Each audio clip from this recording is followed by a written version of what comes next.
मेघमाଳାରେ शीघ्र आगमन କରିବାକୁ ଯାଉଥିବା ପ୍ରଭୁ ଯୀଶୁଖ୍ରୀଷ୍ଟଙ୍କ ପବିତ୍ର ଓ ବହୁମୂଲ୍ୟ ନାମରେ ନିର୍ମଳ ଖରା ୟୁଟ୍ୟୁବ୍ ଚ୍ୟାନେଲରେ ଆପଣ ସମସ୍ତଙ୍କୁ ସ୍ୱାଗତ କରେ। ପ୍ରତିଦିନ ପ୍ରତି ପ୍ରଭାତ ନିର୍ମଳ ଖରା ୟୁଟ୍ୟୁବ୍ ଚ୍ୟାନେଲ ମାଧ୍ୟମରେ ଆମମାନେ ନୂଆ ନୂଆ ପ୍ରସଙ୍ଗରେ ପ୍ରଭୁଙ୍କର ବାକ୍ୟ ଶୁଣିବାର ସୁଯୋଗ ପାଉଛୁ। ପରମେଶ୍ୱର ପ୍ରତି ପ୍ରଭାତରେ ତାଙ୍କର ପବିତ୍ର ବାକ୍ୟ ଦ୍ୱାରା ଆମମାନଙ୍କ ସହିତ କଥାବାର୍ତ୍ତା ହେଉଛନ୍ତି। ସେଥିପାଇଁ ସ୍ୱର୍ଗର ପରମେଶ୍ୱରଙ୍କୁ ହୃଦୟ ସହିତ ଧନ୍ୟବାଦ ଦିଏ। ତାହା ସହିତ ଆପଣ ସମସ୍ତଙ୍କୁ ମଧ୍ୟ ହୃଦୟ ସହିତ ଧନ୍ୟବାଦ ଦିଏ, କାରଣ ଆପଣମାନେ ନିୟମିତ ଏହି ଚ୍ୟାନେଲ ଦ୍ୱାରା ପ୍ରସାରିତ ହେଉଥିବା କାର୍ଯ୍ୟକ୍ରମ ଗୁଡ଼ିକକୁ ଦେଖୁଛନ୍ତି। କେବଳ ଦେଖୁଛନ୍ତି ତାହା ନୁହେଁ, ଲାଇକ୍ ସେୟାର କମେଣ୍ଟସ୍ ଗୁଡ଼ିକ ଦ୍ୱାରା ଆପଣମାନେ ଆମମାନଙ୍କୁ ଅତ୍ୟଧିକ ପରିମାଣରେ ଉତ୍ସାହିତ କରୁଛନ୍ତି। ପ୍ରଭୁ ଆପଣ ସମସ୍ତଙ୍କୁ ପ୍ରଚୁର ଭାବେ ଆଶୀର୍ବାଦ କରନ୍ତୁ।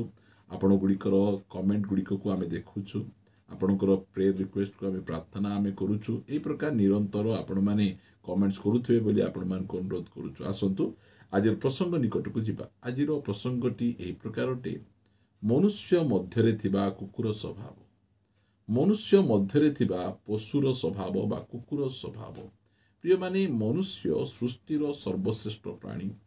ପରମେଶ୍ୱର ମନୁଷ୍ୟକୁ ତାଙ୍କର ସାଦୃଶ୍ୟ ଓ ପ୍ରତିମୂର୍ତ୍ତିରେ ସେ ତିଆରି କରିଅଛନ୍ତି। ହେଲେ ମଧ୍ୟ ମନୁଷ୍ୟ ତାର ପାପ ଯୋଗୁଁ ତା ମଧ୍ୟରେ ବିଭିନ୍ନ ପ୍ରକାର ପଶୁର ସ୍ୱଭାବ, ବିଶେଷ କରି କୁକୁରର ସ୍ୱଭାବ ମନୁଷ୍ୟ ମଧ୍ୟରେ ଆପଣ ଦେଖିପାରିବେ। ଆମେ ଯଦି ପଦ ଆମେ ପଢ଼ିବା, ଯାହାକି ଦ୍ୱିତୀୟ ପିତର 2 ଅଧ୍ୟାୟର 22 ପଦରେ, କୁକୁର ଆପଣା ବାନ୍ତି ଖାଇବାକୁ, କୁକୁର ଆପଣ ଦେଖିବେ ଗୋଟିଏ ସମୟରେ ତାର ଭିତରେ ଥିବା ଗନ୍ଧିଆ ସେ ବାନ୍ତିକୁ ବା ଗନ୍ଧିଆ ବିଷୟକୁ ସେ ବାନ୍ତି କରିଦେଇଥିବ। ଇଆଡ଼େ ସିଆଡ଼େ ବୁଲିକିନା ଆସିଲା ପରେ ସେ ପୁନର୍ବାର ସେ ବାନ୍ତିକୁ ସେ ଖାଏ। ଏଇଟା ହେଉଛି କୁକୁର ସ୍ୱଭାବ। କୁକୁର ସ୍ୱଭାବ ମାନେ କ'ଣ? ଆମେ ଯେଉଁ ପାପକୁ ଆମେ ଛାଡ଼ି ଦେଇଥିବୁ, ଆମେ ବିଭିନ୍ନ ପ୍ରକାର ପାପ ଗୁଡ଼ିକକୁ ଆମେ ଛାଡ଼ି ଦେଇଥାଉ, ପରିତ୍ୟାଗ କରିଦେଇଥାଉ। ଆଜିଠାରୁ ଟିଭି ଦେଖିବି ନାହିଁ, ଆଜିଠାରୁ ମିଛ କହିବି ନାହିଁ, ଆଜିଠାରୁ ସିଗାରେଟ୍ ପିଇବି ନାହିଁ, ପୁଡ଼ିଆ ଖାଇବି ନାହିଁ, ମଦ ପିଇବି ନାହିଁ, କୌଣସି ସ୍ତ୍ରୀକୁ ଖରାପ ଦୃଷ୍ଟିରେ ଦେଖିବି ନାହିଁ, ଖରାପ ଭିଡ଼ିଓ ଦେଖିବି ନାହିଁ। ଏହି ପ୍ରକାର ପ୍ରତିଜ୍ଞା ଆମେ କରି ଆମେ ଛାଡ଼ି ଦେଇଥାଉ।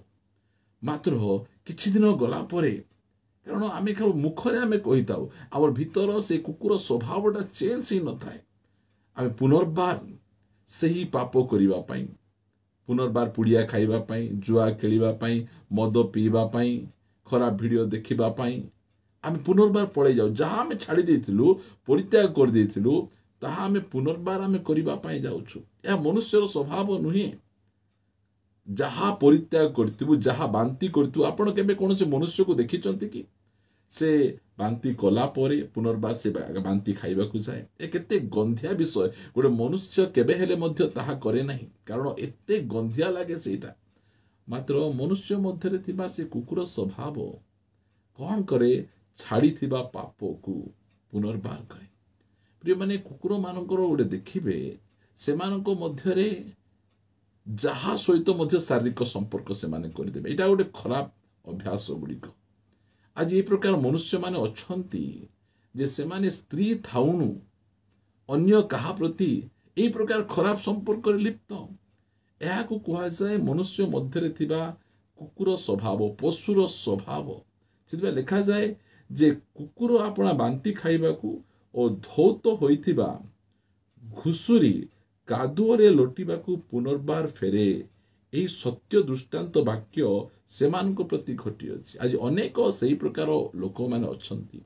ଆପଣ ଦେଖନ୍ତୁ, ଗୋଟେ ସମୟରେ ଆପଣ ପାପ ଛାଡ଼ି ଦେଇଥିଲେ, ବଚସା କରିବି ନାହିଁ, କ୍ରୋଧ କରିବି ନାହିଁ, ଖରାପ ଭିଡ଼ିଓ ଦେଖିବି ନାହିଁ, ଆପଣ ଏଇସବୁ ଜାଗା ଛାଡ଼ି ଦେଇଥିଲେ। ପାନ, ପୁଡ଼ିଆ, ସିଗାରେଟ୍, ଖଇନି ଏସବୁ ଗୁଡ଼ିକକୁ ଛାଡ଼ି ଆପଣ ପ୍ରଭୁଙ୍କ ପ୍ରତି ଫେରିଥିଲେ। ମାତ୍ର ଆଉ ଥରେ ଏବେ ଖାଇବାକୁ ଆରମ୍ଭ କରୁଛନ୍ତି, ଆଉ ଥରେ ଦେଖିବାକୁ ଆରମ୍ଭ କରୁଛନ୍ତି। ଯାହା ସହିତ ଫୋନରେ କଥାବାର୍ତ୍ତା ହେବି ନାହିଁ ବୋଲି ପ୍ରଭୁଙ୍କ ନିକଟରେ ପ୍ରମିସ୍ କରିଥିଲେ, ଆପଣ ପୁନର୍ବାର ତାଙ୍କ ସହିତ କଥାବାର୍ତ୍ତା ହେଉଛନ୍ତି। ଯାହାକୁ ମୁଁ ଛୁଇଁବି ନାହିଁ, ଯାହା ସହିତ ମିଶିବି ନାହିଁ, ଆପଣ ଏ ପ୍ରକାର କରିଥିଲେ, ଆଉ ଥରେ ଆପଣ ସେ କରିବାକୁ ଆରମ୍ଭ କରୁଛନ୍ତି। ଏମିତି ସ୍ୱଭାବ, ଏଟାକୁ ମନୁଷ୍ୟର ସ୍ୱଭାବ ନୁହେଁ। ଏହା ହେଉଛି ଗୋଟେ ପଶୁ, ଗୋଟେ କୁକୁରର ସ୍ୱଭାବ। ଗାଲାତୀୟ ମଣ୍ଡଳୀକୁ ଯେତେବେଳେ ପାଉଲ ଲେଖୁଛନ୍ତି 5 ଅଧ୍ୟାୟ ଲେଖାଯାଏ 14 ପଦରୁ, କାରଣ ସମସ୍ତ ବ୍ୟବସ୍ଥା ଏହି ଗୋଟିଏ ବାକ୍ୟରେ ସିଦ୍ଧ ହୁଏ, ତୁମ୍ଭେ ଆପଣା ପ୍ରତିବାସୀ କି ଆତ୍ମତୁଲ୍ୟ ପ୍ରେମ କର।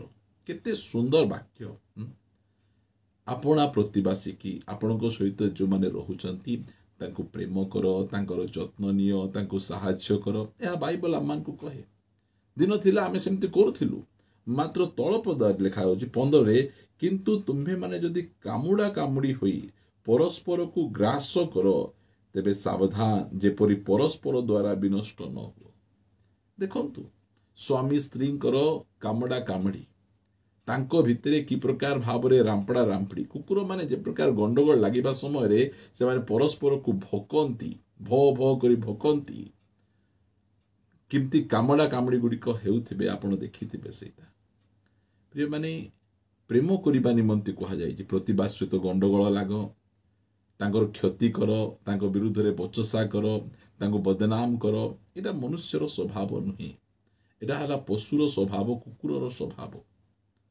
कामुडा कामुडी हेबा मनुष्यर स्वभाव नुहे। मनुष्यर स्वभाव प्रेम करिबा, साहाय्य करिबा, उत्साहित करिबा, आवश्यक समय रे तांकर जत्न नेबा, यह होछि मनुष्यर स्वभाव।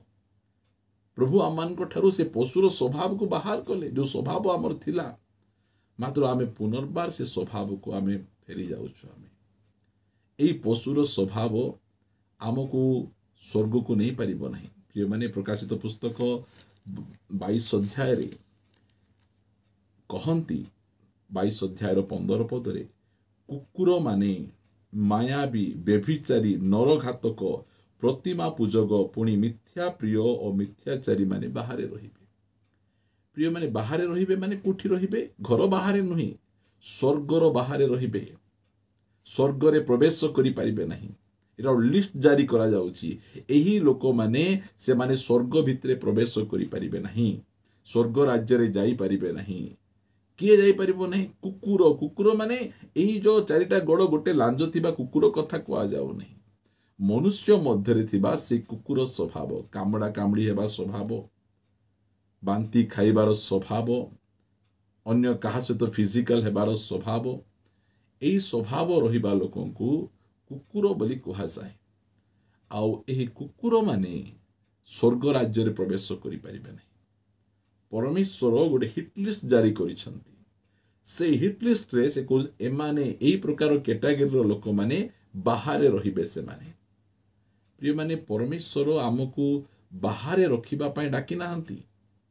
आज आपणकर एई सब स्वभाव गुड़िक धारण करी आपण मंडली रे बसी पारिबे, उच्च पद रही पारिबे, आपण मंडलीर दायित्व नहीं पारिबे, वर्शिप लीड करि पारिबे, प्रचार करि पारिबे, मात्र आपण भितरे प्रवेश करि पारिबे नहीं। परमेश्वर कहउचंदी एई प्रकार स्वभावर लोक, कुकुर स्वभावर लोक से माने बाहरे रहिबे। प्रिय माने आजी आमे टिके निज जीवन को आमे जांच करि देखिबा, मो जीवन रे से प्रकार पशुर स्वभाव अछि कि?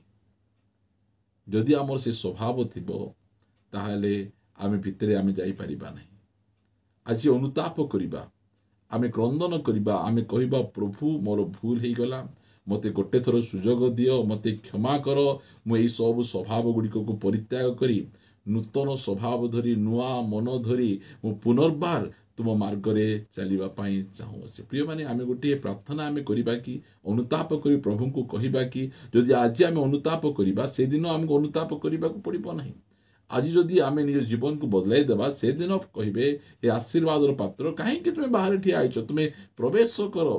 प्रिय माने आसंतो आमे पदे प्रभु को निकट रे प्रार्थना करिबा, परमेश्वर को कहिबा प्रभु मु बदलिबा पाई चाहूछि, मते गोटे सुजोग दियो, मते परिवर्तन हेबा पाई सहाय्य करो। परमेश्वर हमकु सुजोग देई परिवर्तन करिवे। प्रार्थना करिबा, पिता मु तुमको धन्यवाद दउछि, तुमे महान परमेश्वर तुमे अट, तुमे सब समय रे हमर जत्न तत्व तुमे नउछ। आज मध्य तुमे तुम वाक्य द्वारा आम कथबार्ता हेलो प्रभु। आम जीवन रे अनेक समय रे एई प्रकार पशुर स्वभाव, कुकुर स्वभाव, घुसुरी स्वभाव गुड़िक देखा जाउछि। प्रभु दया कर प्रभु, एई स्वभाव गुड़िक को छाड़ी आमाने प्रभु नुआ स्वभाव, जीशुंक परि स्वभाव आमे धारण करिबो, परस्पर को आमे प्रेम करिबो, परस्पर को साहाय्य करि परिबो। अनुग्रह प्रदान कर। जो माने एई प्रकार अवस्था रे अछंती, पछगुंजा देइछंती, छाड़ीतेबा पाप गुड़िक को पुनर्बार करूछंती, कामड़ा कामड़ी होउछंती, दया कर प्रभु, दया कर। से माने जे प्रकार निज जीवन रो से सब पाप गुड़िक को छाड़ी पुनर्बार तुम निकट रे आसी निज जीवन को सजाड़ी तुम ठारे निज जीवन को पुनर्बार स्थिर करिपारिबे अनुग्रह प्रदान कर प्रभु। धन्यवाद। प्रार्थना शुणिछ। प्रार्थना प्रिय प्रभु यीशुଙ୍କ नामରେ मागुछु। आमीन आमीन। समस्त नमस्कार। Praise the Lord. प्रभु हम समस्त को प्रचुर भावे आशीर्वाद करंतु। जदि संदेशटा भल लागिछि ताहले आपण अन्य मान को मध्य शेयर करि परिबे, जहा द्वारा अन्य माने मध्य एई संदेश द्वारा आशीर्वाद पाइबे। प्रभु अनुग्रह कले आसंता अध्याय रे आ गोटे नुआ प्रसंग रे परस्पर सहित साक्षात करिबा रहिबा। समस्त नमस्कार। Praise the Lord. God bless you.